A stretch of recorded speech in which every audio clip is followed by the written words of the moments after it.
saving your ass. And then he's like, are you really retired? He's like, yeah. And then he goes off. And that's where you have Perkins in the background, like, in her car, just waiting for Marcus. And they capture Marcus. And it's actually Vigo who sends Perkins to pick up Marcus. And he doesn't even fight. He's like, yo, we need... Like, he gets approached and he gets put in the car and he gets put into a townhouse or whatever. What's his house? I think it's Marcus's house. They meet him at his house. Yeah. Yeah. I like when he goes into his house, he starts taking off his jacket and he takes his wallet out and his watch, like just normal. And he turns around and looks at the two guys next to him. Can we like, get on with this? Can we get on this fucking shit, whatever the fuck this is? And I was like, damn. I'm like, William Dafoe's a badass. I'm like, fuck, this dude's... He's in Togo. Watch that movie. And then he basically, he's getting tortured, pretty much. Yep. And I really like the scene where he's basically, he goes out on his own terms, basically, instead of going somewhere else to get tortured or get killed the way that Vigo wants him to get killed. Mm-hmm. He goes out the way that he would want to, I guess, just guns blazing, pretty much. Yeah, he beats up the two guards that are standing beside him. Mm-hmm. He gets the better of them. Yeah. And then Perkins shoots him down. Mm-hmm. And then Vigo kind of finishes him off, or whatever. And it's, it's a justified death. Oh yeah. Like, it's sad to see him go, but I feel like that has to happen in the story for you to, like, for John to have to turn around the car. Otherwise, it would have been like a happy ending, Yeah. He gets to go, and Vigo had to portray him and not live up to he's like, no, John Wick, like, you killed my son, so I'm gonna kill your fucking best friend, Yeah. or whatever. So And then he's like, fuck, like, I gotta turns go kill around you the now. car. All right, let me go back. Let me go back and murder about 20 more people. No biggie. And then he makes pretty much light work of all those the henchmen that Vigo has with him, and then he kills Avi. Mm-hmm. That dude, I mean, he's pathetic. He's just like, give me a fucking gun. And then Vigo gives him a gun, and he's like, oh, good luck. He says it in Russian, and he fucking runs away, which I thought was pretty funny. And then I think he could have lived. So there was a scene where, the scene where John, shoots him, and then he hits him with his car. And he wasn't going to kill him. He wasn't It's going to almost kill him. like he just, had mercy. Down. Yeah. He's like, I guess you're not really... Keanu, where he does that power slide? Yeah. He really hit that mark. He really did that. Oh, nice. Or whatever. And there was that drop, so they were super scared. Like, yo, if Keanu fucks up, like... He could die. Like, this movie might be over. Away from that it's like The Crow all over again, bro. Yeah, pretty much. But yeah, he really does that. And then you see Vigo fucking rams him and then kills the... what's his name? Avi. Yeah. It's a devastating death. Yeah. Just dragged for that whole Yeah. And then they had that little knife fight in right before the helicopter, the helipad. Mm-hmm. And that, to me, that was like a paying homage to Matrix. Mm-hmm. Where Keanu fights Mr. Smith in the rain. Like, it's like the same. Yeah. And it makes perfect sense. Memories. I really love that the final showdown, because Vigo is obviously an older gentleman, that it's very short and sweet and not kind of played out, because he's an older guy. He doesn't have a lot of skill set, a lot of fight in him, you know.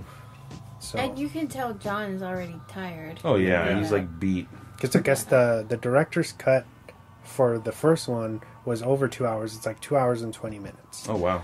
And they actually, I guess that fight scene was originally a lot longer. Then they were like, no, I think it would be better for the overall film to make it a shorter fight. By the time these guys get to each other, they don't have much left in the tank, Especially Vigo was involved in all those car wrecks, and like from the earlier and the last one and stuff, But they kind of have a little knife fight, and John kills Vigo, but he also hurts John. Yeah, he gets stabbed in the stomach. And we kind of come back to the beginning of how the beginning of the film starts, where he's passed out on the ground and he's watching a little home video of his wife. Yeah. And it comes full circle, like, oh, now we know. Like how he got to this point. This guy. Yeah. And then that's when he steals the.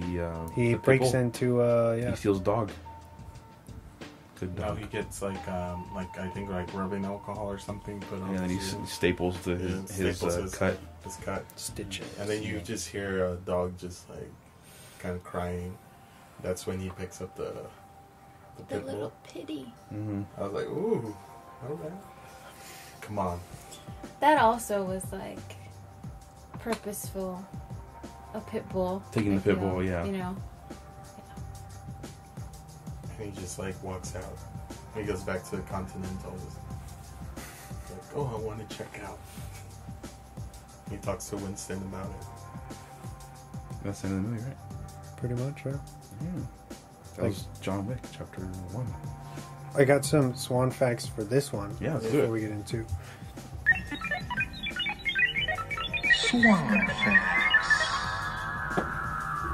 All right, Keanu had both weapons training and martial arts training, including judo and jiu-jitsu. He trained 8 hours a day for 4 months to achieve his on-screen presence. That's crazy. Dedication. They said he would always be the first one and the last one to leave. First one there, last one to leave. Always. Keanu. Horse. Yeah. Doesn't stop. Just like John. Wick's back tattoo, which you brought up earlier, as seen in the shower, is Latin and translates to "Fortune favors the bold." Mm-hmm. The directors. Oh, I spoiled that one. Sorry. The night of the night of the top level nightclub scene production, Keanu was actually running a fever and had a reported temperature of 104. Holy Jesus. shit. He also memorized all the choreography for that scene in the same day and executed it in the same day. That dude's a machine. Keanu did 90% of his stunts on this film. The film actually managed to rake in the smallest box office draw for this franchise so far, 86 million. Which even that, the studio had no idea that this was gonna make that kind How of much money. was it, the budget on this? Like maybe 20, if Oh, that. nice, okay. And yeah, that's the last Nice. for the original John Wick. I feel Can like you imagine what must be going through Keanu's mind? Like, what is his mind like? For him to be able to do all of that? You know, like, I'm they sure say, they're- like, a creative mind is different than someone that's not as creative. yeah. Just, like, that's insane. Like, his mind just is He so... basically kind of like, I don't want to take away, but it kind of felt like he directed this movie. Like there was this movie, you know, it's his welcome back party. I feel like he was made for this.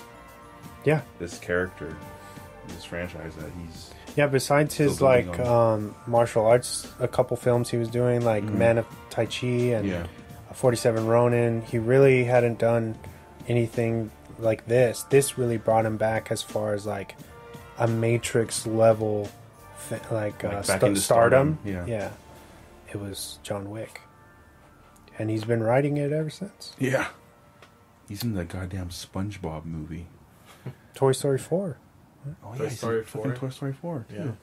Duke Kaboom. Yeah. Canada's greatest stuntman. Chapter 2, Chapter 2. and I named this one Excommunicado. Grazie. Grazie mille.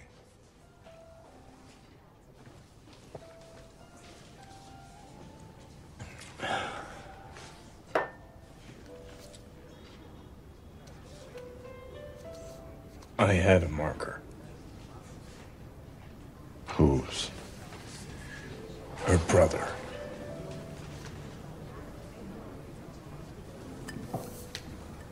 I see. You had no choice.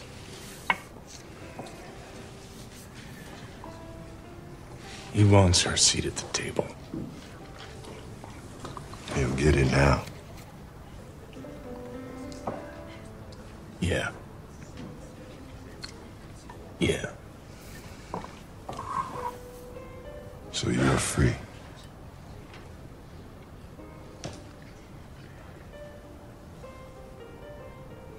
Am I? No. Not at all. You killed my ward. Someone I was close to. An eye for an eye, John. You know how it goes. Yeah.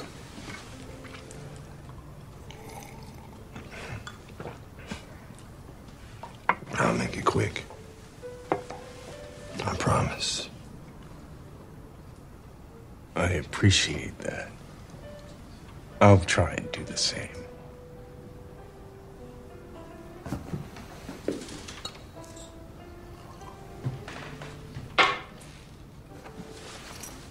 This round's on me. Consider it a professional courtesy.